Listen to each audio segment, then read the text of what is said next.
right, high rollers. Today, a guy who has made 5 final tables at the World Series of Poker and 5 final tables on the World Poker Tour, and a guy who was once voted one of the 10 biggest nits in poker.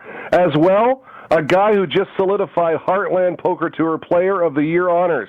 But first, today's chat is brought to you by Bet Online. If you'd like to bet with us at Bet Online, click the banners on this page, and you'll be wagering on your favorite team tonight. On the professional circuit, they call him Chainsaw. Seems to be wildly outspoken. Every once in a while on Facebook or Twitter, I'll see him jawing with someone, a social media jousting match, if you will. I think he had one recently with Daniel Negreanu. We'll have to ask him about that. He's been cashing left, right, and center on the Heartland Poker Tour. Alan Kessler, our guest today. Second time he's been on the show. Alan, welcome. Thanks for being a high roller, man. Thanks for having me on the show. I appreciate it. Hey, congratulations. You just solidified your place as a Player of the Year on the Heartland Poker Tour. I checked your stats, and man, it's been every other week you're making a big cash. How have you enjoyed the Heartland Poker Tour this year? I really like it a lot. I like to travel to all these smaller casinos that I've never seen before and get to meet a lot of different players. And it's a very nice crew there and staff. I really like the whole atmosphere of the Heartland Poker Tour. Well, tell us some of the stops you have been making. I know you just got back from Flint, Michigan. Where else have you traveled to? I went to Indigo Sky Casino. I'm not even sure where that was. I went to this place called Prairie Meadows Casino in Iowa. I went to Club One in Fresno. Not your mainstream places. You know, even on some of these smaller tours, like the Heartland Poker Tour, the smaller buy-ins, you get some very good players, and you are cashing every other week, as I mentioned. You must be playing very well of late. Have you been? Yeah, I think my game has kind of evolved. Like they just had the one of the Stratosphere last week, not this week, it was the previous weekend, and that was the toughest field you'd ever imagine for a Heartland Poker Tour, and I was one race away from making the final table. I had ace-queen against 2 jacks for an average chip pot with 20 people left. So I think I probably would have made the final table if I would have won that pot, but I lost that race. So, I mean, if I can get through that field was bracelet winners and Las Vegas, right? It's an amazing field turned out for that event. So I feel like if I can get through that field, I can get through almost anything. When you're playing the smaller buy-ins, where the main event's a $1,500 or a $2,000 buy-in, is there a different style of play you have to employ than, say, playing on the bigger stage where the $10,000 World Championship of Stud? Is it a different style you have to employ, tight versus aggressive? These people play a lot. They play a lot differently than you'd expect. I mean, they call down with just a wide variety of hands, and they also they overvalue their hands a lot. It seems like. So there's also some regulars that you get to know after a while that on these tours that you have to play differently against because they know your style a little bit better. But some of these people have never even seen you before. They have no idea how you play, which is a nice advantage for me. Well, absolutely. On World Poker Tour, I know exactly how I play after all these years. Well, let's talk about how you play, Alan, because I saw an article once where you were voted one of the 10 biggest nits in the game. In your opinion, is tight right? It's right in certain spots, but I also make moves, on different things. People expect me to always have things, so I occasionally change it up a little bit, and I show a crazy hand that I bluffed or whatever. But I like to play, kind of snug in the beginning of a tournament, and I like to also be able to call, I call them the chronic raisers. I like to call them when I have position because they like to bluff off their chips. They think I'm a weak player, I'm going to fold or whatever. So I call them the chronic raisers.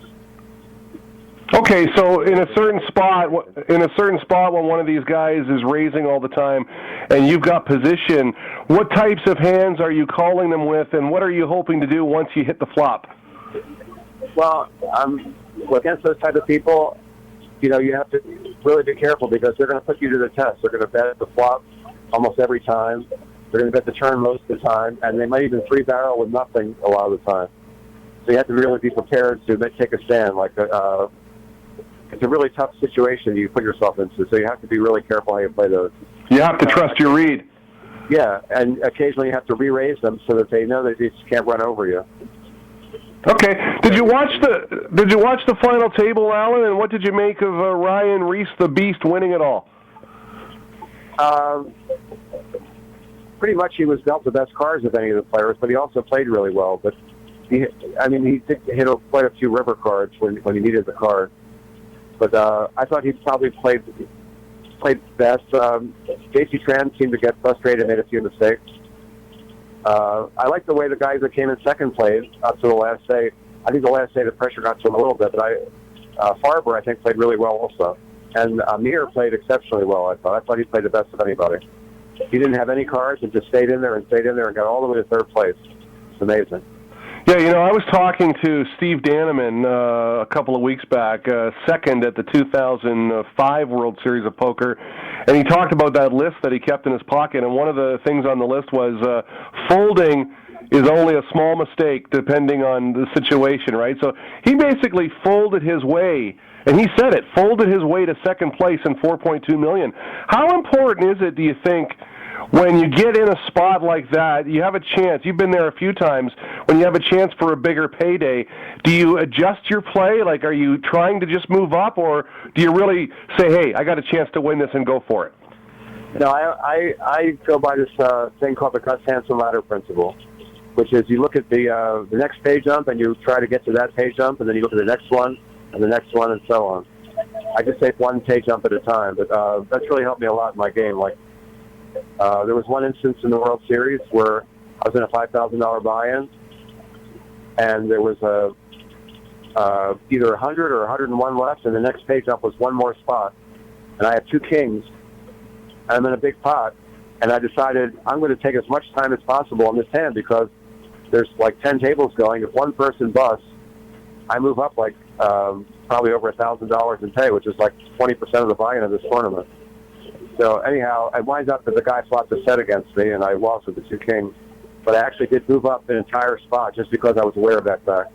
Wow. See, it's things like that maybe the average player doesn't think about, whereas you make your living at this, you're a pro, you have to think about all the angles, don't you? Yeah, like there was a spot in the Commerce Casino when I was like second in the Player of the Year, and I really needed the points at that time. And the points are extremely valuable because there was only like 3 or 4 events left. And I went all in with ace-queen against a full table. And after analyzing it, I probably shouldn't have done that because just moving up one spot at the final table was worth a lot of points and a lot of value to me. And it's very hard to run ace-queen through an entire table to begin with. So I really didn't take everything into account in that particular situation. But very interesting. Aware of everything. Very interesting. Hey, listen, when you talk about Player of the Year points and how valuable they are to you, for some of our listeners who might not realize what a Player of the Year award on any level does for you, what does it do for a player like you? Does it give you more credibility with IV Poker? Yeah, it gives you some recognition. I mean, there's probably several thousand players that played those. I mean, I didn't play all the events. I only played basically like the last 20% of the events after I was in the running for it. But there's people that that played all the events that didn't have anywhere near the amount of points that I have. And there's thousands of individual players that had a shot at winning that. And out of all those players, I managed to get through it and win the Player of the Year. I mean, last year the Player of the Year was Greg Raymer. So wow, he's a pretty decent player. So. Yeah, it's quite an honor, man. It really is quite an honor. So congratulations from High Roller Nation. We posted about it on Facebook today. Always thrilled to see a former guest of the show do quite well. So congratulations to you. We're speaking with Alan Kessler, the Chainsaw on High Roller Radio. Alan, you've won close to $3 million playing tournament poker. No bracelet yet, but you've been close. Can you tell us what the difference between a WSOP final table is and a WPT final table in terms of atmosphere, pressure, experience, those sorts of things? What's the difference? They're both pretty similar, actually, but there's like this mystique of winning a bracelet, and there's also a different mystique of winning a World Poker Tour title. And I've been really close on both of those. I think I've made 5 of each of those, and I've actually finished second 3 different times for a bracelet at the World Series. And just you kind of try to push it behind you and just play through it. And I just had some really bad situations come up. Like Brian, the year that I finished second to Brian Rast, we played for like 4 hours heads up, back and forth with a chip lead. Wow. And eventually, he's raised 100% of his buttons.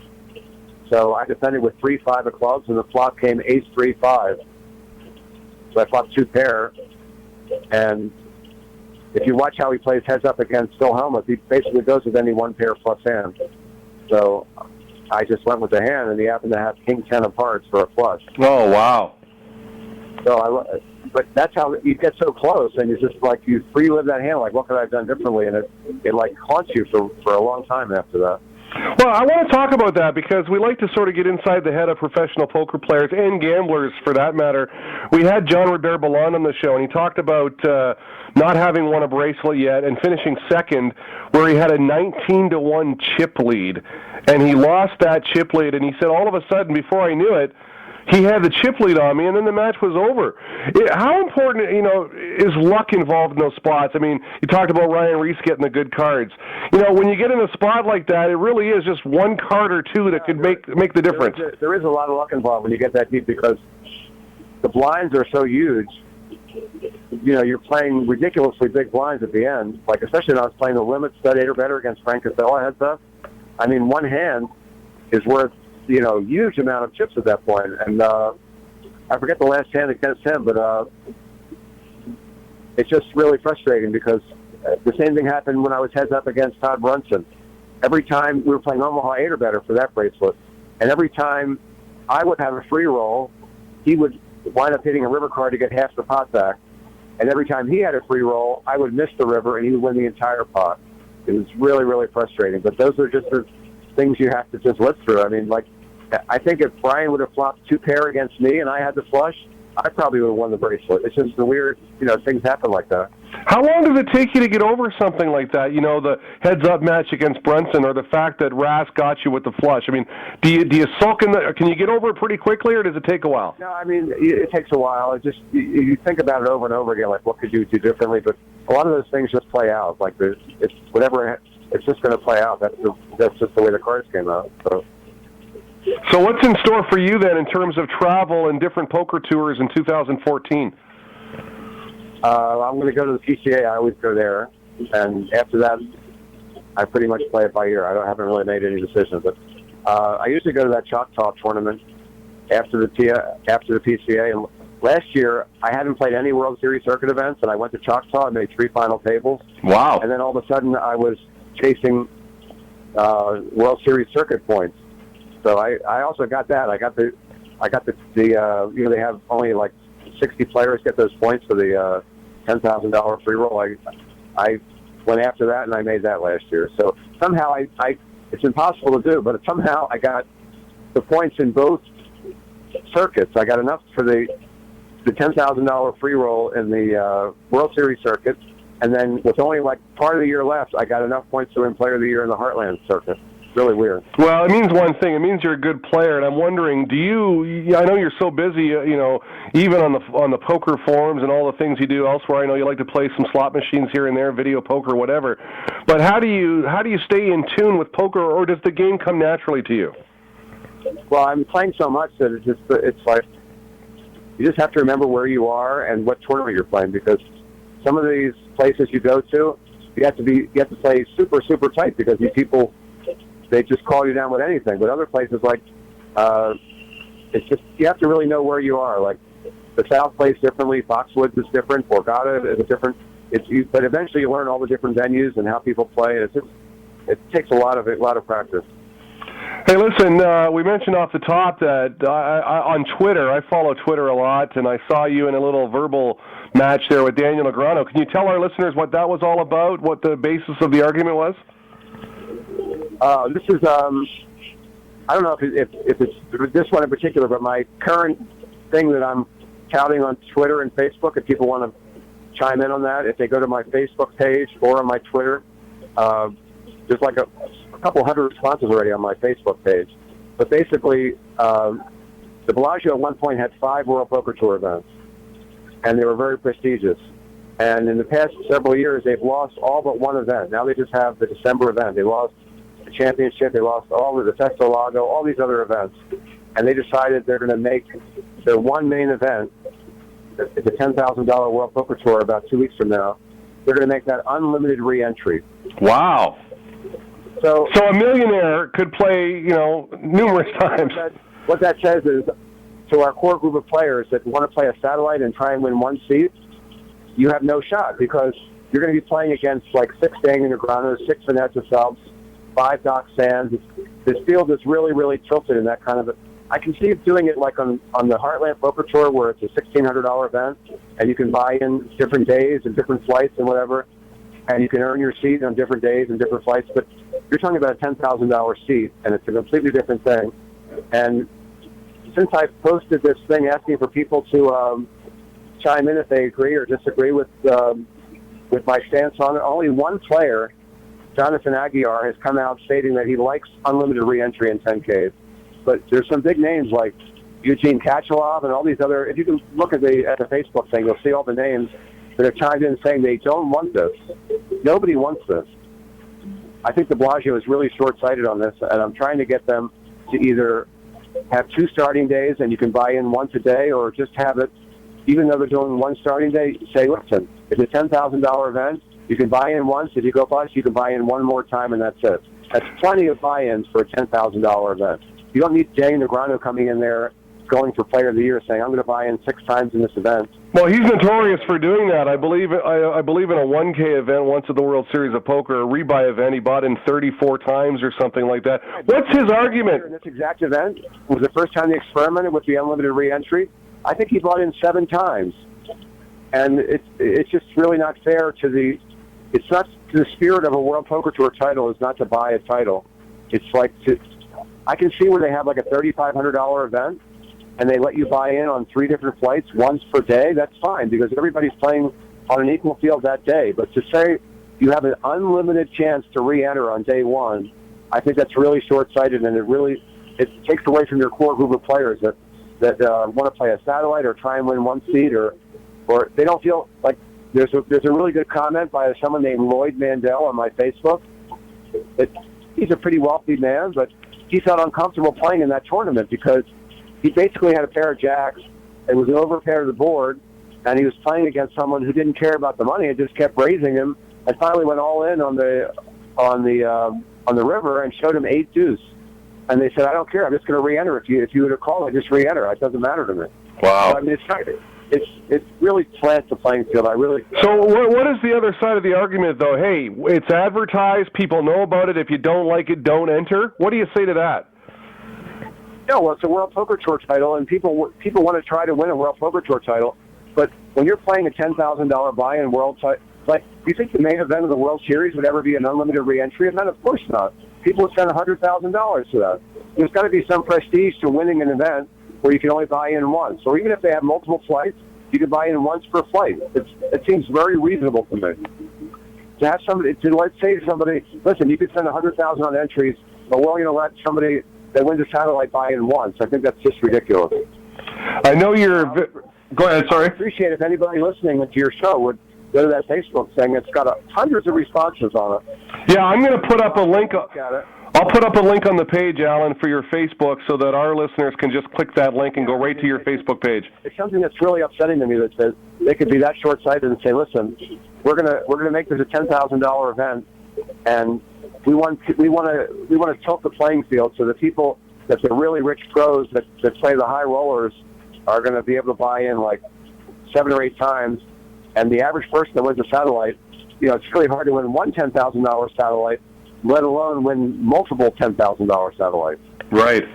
So it's not like you're playing like on the Heartland. They have like these $360 satellites, and 1 in 5 people win a seat. You can win 5 or 6 seats. It's very simple to win a seat. But a $10,000 satellite is very difficult to win. And then you're talking somebody busts. You have one person that immediately goes to re-enter, and the other person is like disheartened for life, saying, "Wow, that was my one shot at a $10,000 event, and I'm out." Yeah, you got called down by 8 deuce. Yeah. Well, listen, we're going to send people to that Facebook page for those comments. We'll put the link here on the page. So yeah, I'm gonna probably stop at the Borgata not the Borgata, the Bellagio during the week, and talk to whoever runs the tournament and say, look, I appreciate just look at this Facebook page. There's also a thread on 2+2 where people are.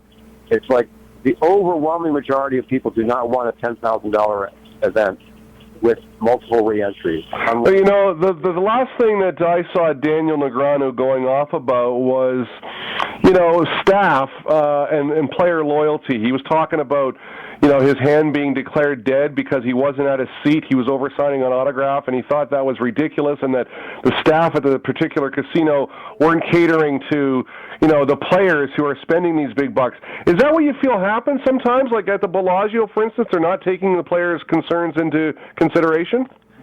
Yeah, I mean, if they just look at what the people are saying on the social media, there might be 10 players that actually like that they can unlimited rebuy. But those 10 players are way more skilled and way more bankroll than the average player who you want to be in your tournament.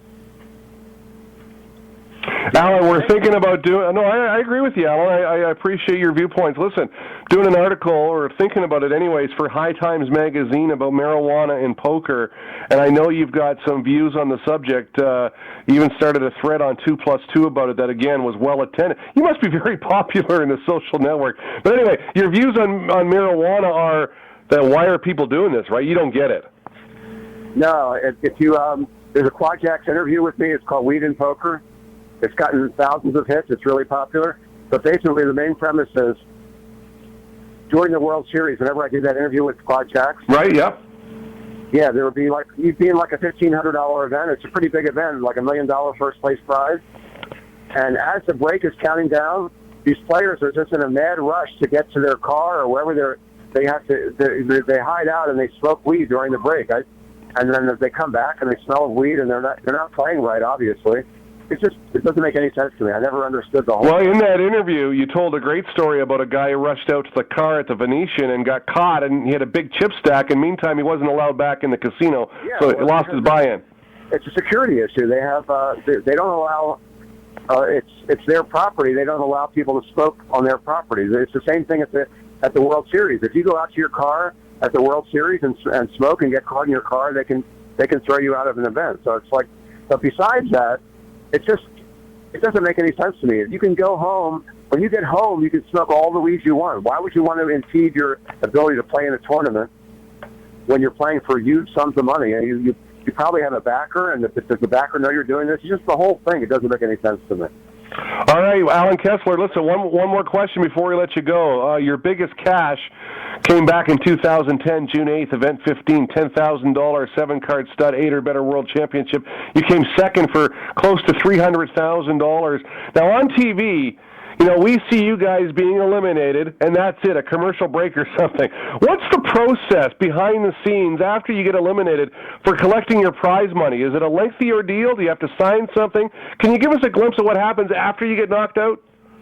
At the World Series, basically, when I won that 275, basically I just walked to the area. They pressure you for a tip, and then they asked me.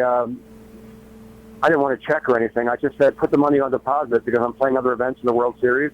And then at the end of the World Series, I can decide what to do with the money. That's basically what I do. So they just put it in a little deposit account for you, and you can use that at will for other events. Yeah, it's what they call a front money account. The money is there under your name, and you can sign for any amount at any time. So basically, that was really nice for me because I could sign, like, give me $50,000 to play the 50K8 game. Give me $10,000 to play this event. Give me $10,000 to play the main event. Okay, that's very interesting. You draw against the money. It's instead of carrying money around, it's called a front money account. Oh, that's great, because we had Bert Boutin on, a double bracelet winner, and he talked about one time just asking for all the money in a box. Didn't even reduce it to a check. Yeah, I've never actually held, probably the most money I've ever held on my person is, but to actually physically hold the money is maybe $100,000. I've hit $100,000 jackpots several times, but I've never actually gotten the $100,000 handed to me in one big, wad of cash. Alan Kessler, the Chainsaw. Listen, man, great to have you on again. We're going to call on you more often, okay, buddy? Thanks for doing this. All right, make sure that you have people go to that Facebook page because all those comments are going to go right to, I'm going to find out who I have to show it to, and I'm going to go there physically and have them look at it and say, listen, you can still fix this. Just make it one re-entry or make it one entry total. Who cares? I'd be fine with that. I just don't think it's a good idea. Anyway, if you could have people do that, I'd appreciate it. Absolutely. We'll put the link up, and we'll direct them to your Facebook page so they can chime in as well. We appreciate your time. Good luck on the circuit, Alan. Best of all in 2014.